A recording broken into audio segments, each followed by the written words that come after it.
Gaza terus digempur. Zionis tak hanya menyasar lokasi Hamas, namun juga sekolah, rumah sakit hingga kamp pengungsian.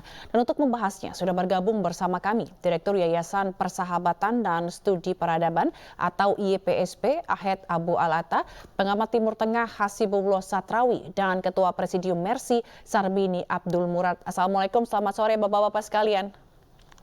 Assalamualaikum warahmatullahi wabarakatuh. Selamat sore, Pak. Kita ke Pak Sarbini terlebih dahulu. Pak Sarbini, ini kan beberapa waktu lalu rumah sakit Indonesia di sana diserang, Pak. Gimana kondisi di sana, Pak, di rumah sakit? Serangan-serangan Israel yang ditujukan ke sekitar rumah sakit ini banyak menimbulkan korban, Pak. Tapi serangan itu tidak langsung menyasar ke rumah sakit Indonesia.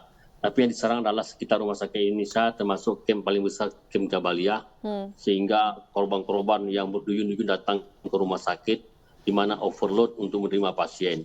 Dan oleh sebab itu, masyarakat-masyarakat sekitar itu juga melakukan fungsian, mereka bersembunyi atau mereka mencari perlindungan di sekitar rumah sakit. Jadi rumah sakit Indonesia ini sangat crowded sekarang, Mbak. Ditambah dengan fasilitas-fasilitas yang begitu kurang ya, dari obat-obatan, kemudian listrik dan sebagainya, maka serangan-serangan Israel ini semakin memprihatinkan, semakin menimbulkan korban-korban yang sebenarnya ada yang meninggal, ada sebenarnya tidak meninggal, tapi karena sarana terbatas, tapi ujungnya mereka juga meninggal. Ini yang sangat kita prihatinkan, Mbak. Tapi bagaimana sekarang gitu ya penanganan di Rumah Sakit Indonesia ini di tengah keterbatasan, tadi Pak Sarbini mengatakan bahwa alat-alatnya kurang dan sangat terbatas, terus korban juga terus bertambah. Gimana mereka menanganinya, Pak? Nah, mereka, para dokter dan perawat itu melakukan tindakan-tindakan medis di luar protap di kondisi normal, Mbak. Jadi mereka melakukan penanganan itu dengan kondisi yang sangat di luar protap normal yang harus mereka lakukan. Intinya mereka melakukan sesuatu untuk bisa menolong korban dengan segala fasilitas yang minim. Sebagai contoh misalnya jarum suntik misalnya harus digunakan sekali pakai, ini bisa beberapa kali. Atau benang heating yang digunakan sekali, ini beberapa kali. Semua ini digunakan dengan cara-cara yang di luar standar normal sebuah rumah sakit. Ini dilakukan hanya untuk bisa menolong korban yang dimana kondisi hari ini sangat-sangat harus cepat untuk menanggulanginya. Dan kita lihat juga bahwa banyak korban-korban apabila tidak bisa ditangani, ada yang di-refer misalnya ke Mesir ya. Mesir itu pun dengan persyaratan-persyaratan yang begitu berat. Tapi bantuan akan terus berdatangan, Pak? Sudah sampaikah bantuan untuk para relawan?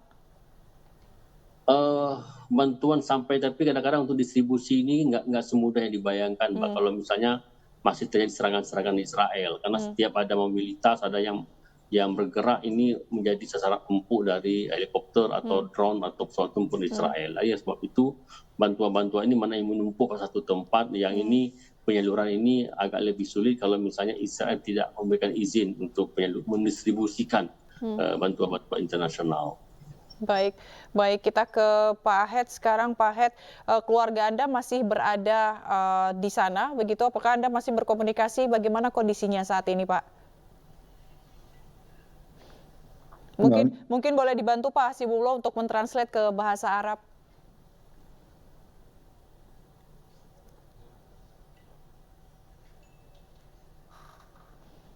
Audionya Pak, punten masih di mute. Ya. ميكروفون استاذ. السؤال عن عائلتك، هل عائلتكم لسه موجودة في غزة حاليا؟ بسم الله الرحمن الرحيم، الحمد لله والصلاة والسلام على رسول الله. يعني الحقيقة اليوم في أهل غزة لا يوجد أحد آمن. كل أهل غزة يتعرضون إلى العدوان من قبل الاحتلال الإسرائيلي. Ya, beliau menyampaikan bahwa sekarang ini tidak ada tempat yang aman di Gaza dan semua tempat menjadi sasaran dari serangan-serangan Israel. حتى أنه لا يوجد أي منطقة آمنة. السؤال عن عائلتكم. الحمد لله بخير وعافية. Ya, dan terkait dengan pertanyaan dari tadi yang ditanyakan tentang keluarganya baik-baik saja katanya, Mbak. Baik. Lalu tanggapan Anda soal rumah sakit yang diserang dan beberapa kamp pengungsian, serta ada universitas yang jadi kamp pengungsian juga diserang, itu seperti apa, Pak Ahed? Ma ra'yukum anil mustasfayat wal mukhayyamat allati takuna hadafan lil hujum al-Israili. الحقيقة الاحتلال الإسرائيلي لا يحترم أي قوانين دولية اليوم، فهو يقوم باستهداف المستشفيات في قطاع غزة من ضمنها المستشفى الأندونيسي، وأيضا يقوم باستهداف الأماكن العامة، المدارس والأماكن التي يلتجئ إليها الناس للحماية. Ya. Dan menurut beliau memang Israel hari ini tidak mengindahkan, tidak berpijak pada hukum-hukum internasional, kepada hukum-hukum yang mengatur tentang ini semua. Karena Israel menyerang tempat-tempat umum, rumah sakit, termasuk rumah sakit di Indonesia, termasuk tempat-tempat perlindungan atau Baik, pengungsi. baik kita. وهذا مخالف حقيقة للقوانين الدولية ولكل الأعراف الدولية، لأن هذه الأماكن هي الأصل في القانون الدولي، أماكن محمية بالقانون الدولي، لكن الاحتلال الإسرائيلي يخالف هذه القوانين والأنظمة. Tentu tindakan Israel ini melanggar berbagai macam ketentuan internasional terkait dengan peperangan ini, karena tempat-tempat itu dilindungi berdasarkan undang-undang internasional. Baik kita ke Pak Hasibulo. Pak Hasibulo, ini serangan Israel semakin keji, menyerang, sudah menargetkan bahkan warga sipil dan kamp-kamp pengungsian. Menurut Anda, Pak? Ya, saya rasa memang faktanya hari ini kita melihat bagaimana Israel melakukan apa yang dia mau tanpa memerhatikan hukum, terutama hukum internasional yang menjadi aturan dan perhatian bagi kita semua sebagai warga daripada dunia sekarang ini. Nah, oleh karena itu menurut saya, Mbak, ini yang menjadi penting adalah segala upaya yang bisa dilakukan oleh masyarakat internasional untuk menghentikan kekejaman Israel ini harus dilakukan, tapi dengan catatan upaya-upaya itu bersifat perdamaian dan bersifat tidak melanggar hukum. Karena kita tidak bisa ikut-ikutan bahwa Israel melakukan hal yang melanggar hukum, kita tidak perlu melanggar hukum. Jadi kalau dalam Islam itu janganlah ketidakadilan dilawan dengan ketidakadilan yang lain. Kalau Israel terus melakukan hal seperti itu menjadi tanggung jawab, itu menjadi aib mungkin daripada Israel, tapi kita masyarakat terutama Indonesia, menurut saya kita bisa melakukan upaya-upaya sesuai dengan ketentuan hukum dan sekali lagi tidak melanggar ketentuan-ketentuan yang ada, baik konteksnya hukum internasional ataupun hukum nasional. Karena kita tahu di Indonesia ini perhatiannya sangat besar dan berhari-hari hampir 1 bulan menyaksikan seperti itu, sungguh dampaknya sangat besar, termasuk juga kepada teman-teman aktivis yang punya kepedulian tentang ini semua. Jadi kita harus selalu tekankan kepada teman-teman untuk tetap bersabar dengan ini semua, dan saya yakin kebenaran dan perdamaian pada akhirnya kita akan bisa memenangkan daripada kebatilan dan kebrutalan seperti ini. Baik Pak Hasibulo, ini kalau kita melihat perang belum berakhir begitu ya, malah semakin penyerangan semakin keji begitu, semakin membabi buta. Apa dampak yang bisa disebabkan dari perang yang belum selesai ini? Ya, ini terus terang dampaknya menurut saya kompleks dan jangka panjang sekali. Orang yang mungkin jarang dipikirkan bahwa generasi muda kita akan terbebani dengan cerita-cerita konflik seperti ini. Jadi kalau kita ingin kita tahu bersama bahwa siapapun atau bangsa manapun punya sejarah mengenai kekerasan, punya sejarah mengenai peperangan, tapi itu kemudian bukan menjadi alasan untuk ke depan itu kita tulis dengan cerita-cerita yang traumatik seperti itu. Kehidupan bangsa-bangsa, kehidupan modern ini sebenarnya kan cita-citanya luhur. Kita ingin sebuah kehidupan bangsa-bangsa ke depan yang harmoni, yang bercerita secara damai satu sama lain. Dan perang yang berkepanjangan ini itu punya dampak luar biasa termasuk kepada anak-anak ke depan. Karena memorinya, ingatannya itu akan teringat dengan ini semua. Nah, oleh karena itu menurut saya kalau kita masih peduli dengan kehidupan global yang setara, yang saling menghormati satu sama lain. Kalau kita masih peduli dengan isu-isu kemanusiaan, kalau kita masih peduli dengan isu-isu kesetaraan, menurut saya konflik Palestina-Israel ini harus dijadikan sebagai agenda utama untuk diselesaikan, sehingga ini tidak menjadi, saya menyebutnya sebagai tumor di dalam kehidupan peradaban modern. Kita bicara tentang berbagai macam hal nilai yang luar biasa, tapi hari ini kita lihat di Gaza, nilai-nilai itu nyatanya tidak diindahkan dan tidak diperhatikan secara memadai. Oke. Menurut Anda apa yang bisa menghentikan Israel? Ya, menurut saya yang bisa menghentikan Israel itu adalah dua. Yang pertama, kalau kepentingan nasionalnya merasa terancam. Jadi di mana-mana yang namanya negara itu sangat terikat dengan kepentingan nasionalnya. Kalau kepentingannya nasionalnya terganggu, maka dia akan mengkoreksi kebijakan-kebijakannya. Nah, oleh karena itu, menurut saya ini bisa dilakukan oleh negara-negara yang sekarang sudah berhubungan secara diplomatik dengan Israel, termasuk negara-negara Arab sendiri.